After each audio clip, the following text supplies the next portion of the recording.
The bathroom door slammed so hard, a chunk of plaster fell from the ceiling vent. I remember watching the dust float down into the sink, where her curling iron was still plugged in and glowing red. From the hallway, I could hear her sobbing loud, unfiltered sobs like something inside her had cracked. She was yelling into her phone. I only caught pieces. Something about needing to just breathe, and how she couldn't take this anymore. And then she said it, the sentence that twisted in my stomach like a knife. I'd rather dance with strangers than rot in this house another night. A few minutes later, she emerged in that sequined black dress, the one that made me uncomfortable the first time I saw it. Her eyes were glassy, cheeks flushed. She didn't even glance at me, just clutched her purse, wiped a tear, and walked barefoot to the front door. I asked her quietly, "Can we please talk before you go?" She paused, just for a second. Then she laughed. Not a normal laugh. The kind of laugh you hear from someone who's already made up their mind and feels sorry for you for still hoping. Then she said, "Don't wait up," and the door clicked shut behind her. That's when it started. The unraveling. I didn't sleep. I couldn't. I sat in the living room in the dark, lights off, curtains drawn. My phone stayed silent. Her location was off. Her last message was from earlier that afternoon, something about picking up more almond milk. At exactly 2:47 a.m., the sensor light in the driveway turned on. She wasn't alone. There was a car, not one I recognized, idling in front of the house with its headlights still on. I could see her silhouette in the passenger seat. She didn't move. For maybe a full minute, she just sat there, head leaned back like she didn't want to get out. Then the driver, a man, stepped out and walked around to her side. He opened the door, reached in, and helped her out slowly, like she was drunk or dazed. She wobbled as she stood. Her dress was disheveled. Her heels dangled from her fingers again. Her lipstick was smeared halfway across her face. But it was her expression that chilled me. She wasn't crying anymore. She looked hollow, like something had been scooped out of her from the inside. The man said something I couldn't hear, then handed her what looked like a folded piece of paper. She nodded, turned, and limped toward the house. The car pulled away before she reached the door. She didn't expect me to be awake. I don't think she even noticed I was watching. She stepped inside, slowly, like every inch of her body ached. Then she dropped her shoes, looked me dead in the eye, and whispered something I'll never forget. "Don't ask me what happened tonight.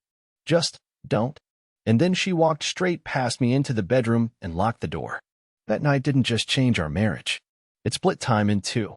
Everything before that moment and everything that came after. I didn't sleep that night. I didn't even try. I sat on the edge of the couch with my hands folded, staring at the closed bedroom door like it might crack open on its own and offer me an explanation. It never did. I could hear the faint creak of floorboards as she paced behind it. Once, I thought I heard her crying again, but the sound was distant, like it was coming from somewhere else entirely, not from my wife, not from the woman I knew. At 5:12 a.m., I heard the shower turn on. Not just turned on, blasted. Like she was trying to peel something off her skin. The water ran for almost 40 minutes. When it finally stopped, the silence was worse. A suffocating, deaf kind of silence. I thought about knocking, about asking if she was okay, but my body wouldn't move. My legs had gone stiff, like they had quietly given up on participating in whatever this was. When she finally came out of the bedroom, she didn't look at me. She walked straight to the kitchen, opened the fridge, stared inside without grabbing anything, then closed it. Her eyes were red, not from crying, no, this was something else. Swollen, glassy, like she hadn't slept in days. I forced myself to speak. "Can we talk now?" She didn't answer. Just stood there, gripping the edge of the kitchen counter, shoulders shaking. "Lenora," I said again, softer this time. "What happened last night?" Her voice was barely audible. "I told you not to ask me." "Yeah, and I'm asking anyway." She finally turned to face me. And in that moment, I wish I hadn't pushed her. Not because I didn't want to know, but because her face, the way it changed, it was like watching a mask fall off. Not a dramatic collapse. Just a quiet, horrifying shift. She walked to the couch, sat across from me, and said, "I don't think I love you anymore." My mouth opened, but nothing came out. I actually looked behind me for a second, like maybe she was talking to someone else. The world tilted a bit. Then she added, "I don't know when it started. Maybe it was a slow fade. Or maybe it was just." That moment last night when I realized I felt more alive with a stranger than I have in years in this house. I asked her, though my voice cracked like I hadn't spoken in days, who the man was. She laughed. Not a cruel laugh, but a tired one. You think it matters? You really think his name is the problem right now? I wanted to scream. I wanted to run. I wanted to be angry. But all I could do was sit there like a human-shaped statue, absorbing the slow demolition of my life, piece by piece, without the energy to even flinch. She stood up and started gathering clothes. Not a suitcase. Just random things, a hoodie from the chair, her yoga mat, a charger. She didn't say where she was going. I asked anyway. I need space, she said. You'll be fine, Eldon. You always are. I don't remember when I started crying. All I know is I sat there on the couch for hours, sobbing into a throw pillow like a rejected background character in someone else's story. But the worst part wasn't what she said. It's what she left behind, her phone. And on that phone, while it was still unlocked on the table, I found something I never should have seen. I knew I shouldn't have touched her phone. I knew it the second my fingers closed around it, still warm from her hand. But she had left it on the kitchen counter like it meant nothing. And maybe to her, it didn't. Maybe it was just another burned bridge in a string of silent exits. But to me, it was the last lifeline. The only chance I had to make sense of the night that pulled the floor out from under my life. At first, nothing jumped out. Just the usual icons, a clutter of texts, ride-sharing apps, and Instagram stories she hadn't posted. But then I noticed the notifications. A thread of messages from a contact saved under just one letter. R, not a name. Just an initial. As if even that tiny identifier was too much to give me. I opened the thread. The first message was from 9:43 p.m., while I was still sitting on the couch, waiting for her to come back and explain why she'd screamed at me like I was the reason she hated her life. Outside. You look incredible. Then a photo. Blurry, taken in low light. But definitely her, in the passenger seat of a car that wasn't ours, holding a drink and laughing at something off-screen. Next came a string of messages that hit me like slow punches. Compliments. Jokes. Plans for next time. And then a voicemail. 12 seconds long. I knew I shouldn't have pressed play, but I did. Her voice was different in the recording. Younger. Reckless. She was giggling, slightly out of breath, saying something about how, if Eldon knew, he'd probably write a poem and cry himself to sleep. There was laughter in the background. A man's voice. He called her babe. That was when I dropped the phone. Not like a dramatic toss across the room. Just a slow, stunned release, like my fingers had decided they didn't want to be a part of this anymore.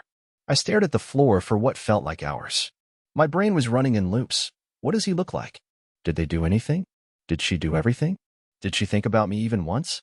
When she came back into the room, her bag over her shoulder, keys in hand, I didn't even turn my head.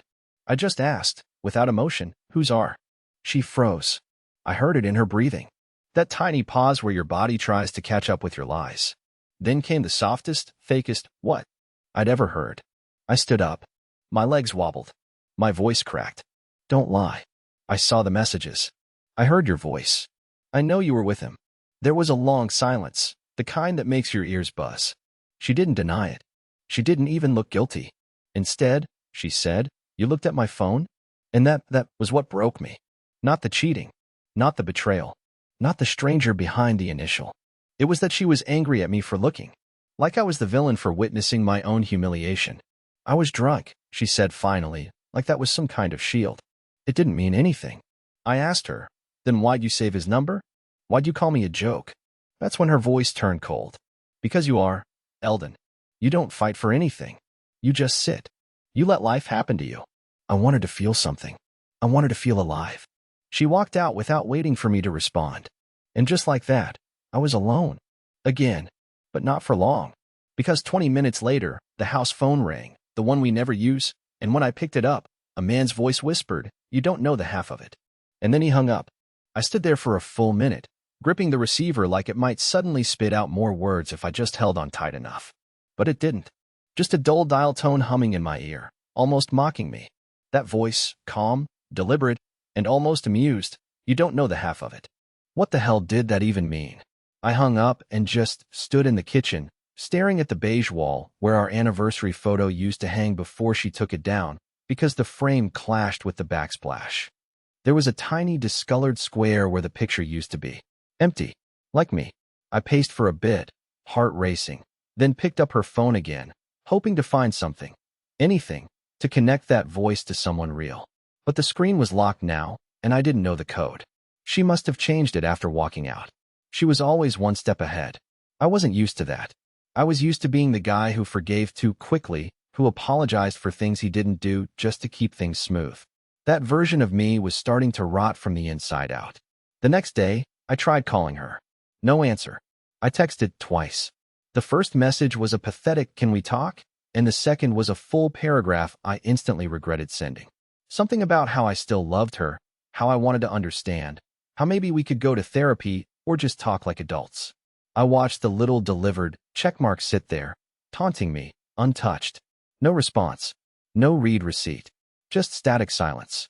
Later that afternoon, I opened my email and saw a subject line that turned my stomach. Incident report. Vehicle damage, Club Lot 6. It was from the towing company. Apparently, my wife's car had been impounded at 3:06 a.m. from the parking lot behind some downtown nightclub I'd never even heard of. Rear bumper smashed. No note. No police report. Just a picture attached. Her car jammed against a dumpster, one headlight shattered, covered in graffiti. The thing is, she drove home. I saw her come in through the front door. I heard her. So how did her car end up like that? I called the company listed in the email and asked for details. The woman on the line was polite but distracted, like she was halfway through a sandwich and didn't want to talk. She said it was probably towed by mistake, maybe a stolen vehicle, maybe someone else driving it. I asked if anyone had been seen with the car. She hesitated. Then she said, "Sir, we don't usually say this, but the guy who called it and said there was blood inside. Not a lot. Just smeared on the glove box. And some broken glass." I felt everything inside me go ice cold. After I hung up, I walked to the garage and stood in front of the empty parking space where her car should have been. I stared at the bare concrete like it might give me answers. But the only thing there was a single deep black scuff mark, a heel mark, near the steps. I didn't sleep that night either. My mind kept looping through worst-case scenarios. What if she got hurt? What if she hurt someone else? And more than that, why hadn't she told me? The next morning, there was a knock on the front door. Not a delivery. Not a neighbor. Not her. It was a man in a red jacket, holding an envelope and a pair of earrings in a clear plastic bag. He didn't say who he was, just handed me the items and said, "She dropped these. She'll know." Then he turned and walked away before I could ask anything. Inside the envelope was a folded napkin. From a bar. It had 2 words scribbled in smudged ink. "Ask her." I stared at the handwriting. It wasn't hers. But the earrings were. I gave them to her on our 2nd anniversary. She said she'd wear them forever. She wore them the night she came home with the torn dress. And now they were in a stranger's hand. My wife was in deep with something, or someone, I didn't understand. But I was done sitting in the dark. I was going to find out exactly what happened that night, even if it destroyed me. The napkin didn't leave my pocket for the rest of the day. I carried it like a cursed relic, unfolding it every hour to make sure those 2 words hadn't vanished or multiplied or rearranged themselves. Ask her. It was like someone had thrown me into a puzzle without a picture on the box. And the only person holding a piece refused to even talk to me. That evening, I drove to the bar printed on the napkin, some back alley place called Dell's that looked more like a laundromat from the outside. No sign, no music leaking out through the cracks, just a blinking red light in the window and a faint smell of spilled vodka clinging to the sidewalk. Inside, the air was heavy and stale, like it hadn't been replaced in years. A handful of regulars hunched over at the counter like ghosts no one cared to exorcise. The bartender, a lean guy with a ponytail and knuckles tattooed with dice, didn't even look up when I walked in. I held out the napkin. "Do you recognize this?" He glanced at it, blinked, then went back to wiping a glass that already looked clean. "You the husband?"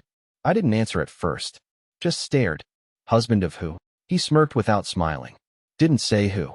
Just figured you looked like a guy that got left out of a story." I sat at the bar and ordered water. He poured it with slow, deliberate hands. "She came in around midnight last Friday," he said casually. "Dressed like she wanted trouble. Brought it with her, too. Tall guy, gold chain, thick accent. Russian, maybe Ukrainian. Not a talker." "What did they do?" I asked. He shrugged. "Drinks. Laughs. A lot of touching. Real public. Real sloppy. She looked like she was trying to prove something." That part made my stomach turn. Not because I was surprised, but because I wasn't. Because I could already see it, her sitting on a bar stool, pretending to forget I existed. "Did they leave together?" He hesitated. "Not exactly," he said. She went out back. Alone. 20 minutes later, he left with someone else. That didn't make sense. So what happened to her? He tapped his temple. She came back inside, different. Pale. Shaky. Like someone had just given her really bad news or maybe made her a deal she didn't want to take. I leaned in. Was she hurt? He looked me over, like he was deciding if I was worth telling the truth to. Then he said something I'll never forget. She was crying, man. Not drunk crying, silent crying. Like whatever happened back there snapped something deep inside her. She handed me her earrings and said, if a man comes asking, give him these. He'll know why. Then she left. Alone. I got back in my car shaking. She planned this. Or maybe not planned, but expected it. Like she knew there would come a time when I'd be chasing her trail, trying to make sense of the wreckage, and she'd already left a breadcrumb for me to find. But why? When I got home, her car was in the driveway. I hadn't heard from her in 2 days. No calls. No texts. No apologies. And now suddenly, she was back, like nothing happened. I stepped inside slowly, unsure what to expect. The lights were off. The house was silent. Then I heard it. Her voice. From the guest room. She wasn't on the phone. She was talking to someone in person. A man. His voice was low, gravelly. They weren't arguing. They were whispering. Urgent. Like they were hiding. I stepped closer, but the floor creaked under my weight. Instant silence. I heard the click of a lamp. Footsteps. Then the door swung open, and there she stood, wide-eyed, pale, barefoot. Behind her, the window was open. The man was gone. She looked at me like she wanted to say 1,000 things at once. But all that came out was, "You weren't supposed to be home." And just like that, the thin thread holding my world together snapped in half. I didn't answer her. I couldn't. My throat was dry, my legs were stiff, and my mind was clawing through so many tangled thoughts at once that all I could do was stare. She was standing in the doorway like a kid caught sneaking out, except there was no innocence left in her eyes. Just panic. And something else. Something that felt close to regret, but colder. The room behind her looked like it hadn't been touched in months. Blankets neatly folded on the guest bed. Window wide open, curtain dancing slightly in the breeze. No sign of anyone else. No shoes. No jacket. No trace of the voice I'd heard just seconds before. She closed the door behind her like that would erase what I'd already heard. "You weren't supposed to come back yet," she repeated, this time softer. I asked her, and I don't know how my voice even held up, "Who was that?" She didn't lie. Not right away, at least. She bit her lip, glanced down, and then muttered, "He's helping me with something. You wouldn't understand." I was already walking past her. I opened the guest room door, checked behind the curtains, under the bed. Nothing. I went out back. Empty. The whole backyard was quiet. No gate swinging, no footsteps on the gravel. Whoever he was gone. Like a shadow that vanished with the light. I came back inside and shut the door slowly. My heart was beating through my palms. "Helping you with what?" I asked. "Why was he in our house? Why didn't you tell me?" She stood there in the hallway, still barefoot, arms crossed like she was cold, but didn't want to ask for a sweater. I needed someone who could fix it. Fix what? She didn't respond. She looked toward the kitchen, then back at me. "Do you remember the night you found my phone unlocked?" "Do I remember?" I snapped. "You mean the night you laughed about me to some stranger while planning God knows what behind my back?" She winced. Good. At least something got through to her. Then she finally answered, "Or isn't just some guy I met. He's not who you think." And that night, I didn't mean for it to go that far. I was scared. I tried to end it, but things got worse. I asked the question I'd been dreading. "Did he hurt you?" Her face twitched. Then she nodded, but not in the way I expected. Not like a survivor. More like a conspirator. "Not how you think," she said. "He doesn't hit. He threatens. Quietly. Permanently." I sat down before my legs gave out. She kept talking, words spilling fast, like she'd been carrying them too long. She said she met him through a co-worker during one of her girls' nights. He had money, charisma, connections. Said he knew how to make problems disappear. "He made me feel powerful," she whispered, almost like she hated herself for it. They started meeting more often. Dinners. Hotels. But after a while, she wanted to end it. That was when the text started. Threats. Secrets he promised to expose. Names. Details about me. My job. My bank account. He even mentioned the code to our garage, something only she should have known. "He knows things," she said, her voice trembling now. "He recorded things I didn't know. And when I told him I wanted out, That night at the club, he followed me, cornered me out back, told me he had someone else watching the house. I felt physically ill. All this time, I thought she was just cheating on me. But it was worse. So much worse. She was tangled up in something I couldn't even define. It wasn't just betrayal. It was danger. I asked her why she didn't come to me sooner. Why she let me sit in the dark for weeks while this man slithered through the corners of our life. She looked me dead in the eyes and said, "Because you always freeze. You don't fight. You just take it." I needed someone who could protect me. I've never been punched in the chest, but I imagine it feels something like that. "I didn't want to involve you," she added. "But now it's too late." I stood up and walked out of the room. I couldn't breathe. And that's when I saw it. On the kitchen counter, sitting right where her phone used to be, was a flash drive, labeled in permanent marker. "Open if she lies." I hadn't put it there. She didn't see me take it. And when I locked myself in the den and plugged it in, the screen went black. Then a video began to play. And within the first 5 seconds, I knew everything I thought I understood was a lie. The screen faded in from black, grainy footage, low resolution, shot from what looked like a hidden camera somewhere in a hotel room. The walls were gray. The lighting was dim. At first, I thought I was watching strangers. There was a woman sitting on the edge of a bed, her face turned away from the lens, her posture tense, frozen like a rabbit in a trap. Then she spoke. The voice hit me like a freight train. It was Lenora. I paused the video, heart racing. My hand hovered over the mouse. I didn't want to press play again, but I had to. I needed to know what she was hiding, not the surface-level drama she had just fed me, not the panic about threats or blackmail, but the real reason behind all of this. I hit play. She was talking to someone off-screen. A man's voice responded cool, detached, eerily calm. "You said your husband doesn't suspect anything," he said. She nodded slowly. "He's pathetic," she replied. "He still thinks I'm just going through a phase. He cries if I'm cold to him for more than 10 minutes. I stopped breathing. I think part of me shut off in that moment. The man asked, "You sure you want to go through with it?" She laughed. It wasn't loud, but it was real. "Yeah. Once I move the rest of the money over, I'm out. I'll give it a week, maybe 2. Let him figure out how to boil pasta on his own, and then I'm done babysitting." The man laughed back. "You're ruthless." She leaned back, letting out a sigh like she was finally relaxing for the first time in years. "You have to be." He never paid attention. He never noticed when I stopped wearing my ring, never asked where I went when I stayed late. I used to feel guilty.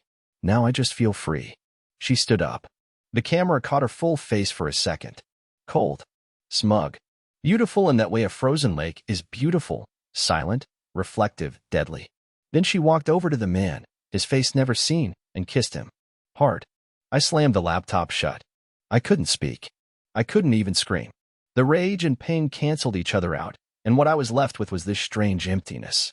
She didn't just cheat. She planned this. She mocked me for loving her. She used my trust like currency. I sat there in the dark den, surrounded by shelves of books she once picked out with me at flea markets, our framed photos still smiling down from the walls like nothing was wrong. I thought about all the nights I made excuses for her behavior, the gifts I bought to cheer her up, the meals I cooked while she texted someone else under the table. All of it theater. And I was the only one who didn't know the show had already ended. When I finally stood up, something in me had shifted. Not anger. Not yet. But awareness. I wasn't going to ask her for answers anymore. I already had them. I wasn't going to beg for an apology. She didn't believe I deserved one. I wasn't even sure if she ever thought I was worth the truth. But I could see it clearly now, the whole picture. This wasn't about a man she met at a bar. It wasn't about a fling or some twisted thrill. She had been building an exit plan for months. Maybe longer. And for some reason, she hadn't pulled the trigger yet. Maybe she was waiting for money to clear. Maybe she needed one more guarantee from this man behind the camera. Or maybe she wanted me to find it. Maybe part of her wanted me to finally act, to stop being the quiet, apologetic man she could manipulate without consequence. When I walked back into the kitchen, she was sitting at the table with her head in her hands. I didn't say a word. Just slid the flash drive across the surface toward her. She didn't touch it. Didn't even look up. After a long pause, she said, "How much did you watch?" I said, "Enough." Then she said something that still doesn't make sense to me, even now. I was never supposed to fall in love with him. That's what ruined everything. I stared at her, blinking. "That's your takeaway?" She looked at me, finally, and for once, there was no mask. No smirk. No cold indifference. Just a weird, empty kind of honesty. You were never going to leave me. I had to force it. You could have just asked for a divorce, I said. She shook her head. You would have forgiven me. Again. And I couldn't live in that kind of mercy anymore. That was the last sentence we spoke to each other for 3 days. We lived in the same house, in separate corners, breathing different air. I didn't leave. I didn't yell. I didn't cry anymore. I just watched, waited, observed her every move like I was studying a wild animal in the final moments before it disappeared into the woods for good. Then, on the 4th day, she packed a bag. No warning. No speech. She didn't even say goodbye. But what she didn't know, what she still doesn't know, is that I had already made my move before she ever zipped that suitcase shut. And the moment she closed that front door behind her, a ripple of consequences began to unfold. Because if she wanted freedom, she was about to get it, but not the way she expected. The moment the front door clicked shut behind her, a strange calm settled over the house. Not the silence of abandonment, no. This time, it felt different. Like the air had been cleared of smoke after a long, choking fire. I stood in the kitchen and listened. No heels pacing across the tile. No bathroom drawers slamming. No second-guessing myself before speaking. Just quiet. Stillness. Peace. She was gone. Not forever, maybe, but gone in the way I needed her to be. And I didn't chase her. For once, I didn't reach for the door. I didn't send another long message she'd never read. I didn't beg. I didn't even look out the window to see which direction she turned. I just stood still and breathed. That evening, I sat on the back porch with a cup of coffee that I made just for myself. No second mug. No questions about cream or sugar. It was just me and the trees and the wind. And for the first time in years, I didn't feel like a failure. I felt like a man who had walked through fire and made it out. The following morning, I made a few calls. First to the bank. I froze the joint accounts she hadn't drained yet. Then to a lawyer, a quiet, soft-spoken man named Carter who didn't ask too many questions and simply said, "You're doing the right thing." After that, I boxed up what was left of her things, everything she hadn't taken, including the photos I once couldn't bear to look at. I labeled the box, "You can pick this up later or don't." Then I dropped it off at her sister's house without saying a word. Over the next few weeks, the house transformed. I cleaned, painted, rearranged furniture, replaced things I didn't realize I had grown to hate. The giant mirror in the hallway gone. The frozen wedding photo by the staircase, replaced with a painting of the mountains from a local thrift shop. I started playing music again. Not loud. Just enough to fill the corners of the house she used to fill with indifference. It was strange, healing. It didn't happen all at once. There were nights where I still woke up expecting to hear her next to me. Mornings where I forgot she was gone until I saw her empty closet. But those moments stopped cutting. They just passed. Like traffic in the distance. Noticeable, but no longer dangerous. One afternoon, I found myself at the bookstore downtown, the one we used to visit together, back when things were still good. I wasn't even sure why I went in. But as I browsed through a shelf of paperbacks, I saw a woman struggling to reach the top row. Without thinking, I reached up and grabbed the book for her. She smiled and said, "Thanks. I'm too short for literature." I laughed. Really laughed. And it wasn't forced or awkward or heavy with pain. It just felt good. We talked for a few minutes. Her name was Mira. She loved weird indie horror films and collected old postcards. She asked what I did, and I told her, honestly, I'm trying to figure that out. She nodded. That's the best answer I've heard all day. We didn't exchange numbers. We didn't rush into anything. But in those few minutes, something shifted again. Not in the way it had with Lenora, not some whirlwind or wildfire. Just a breeze. Something gentle. Possible. When I got home, I realized something. I had been so afraid of losing her, I never stopped to ask if she was worth holding on to. Now I knew the answer. She wasn't. But I was worth saving. And I did.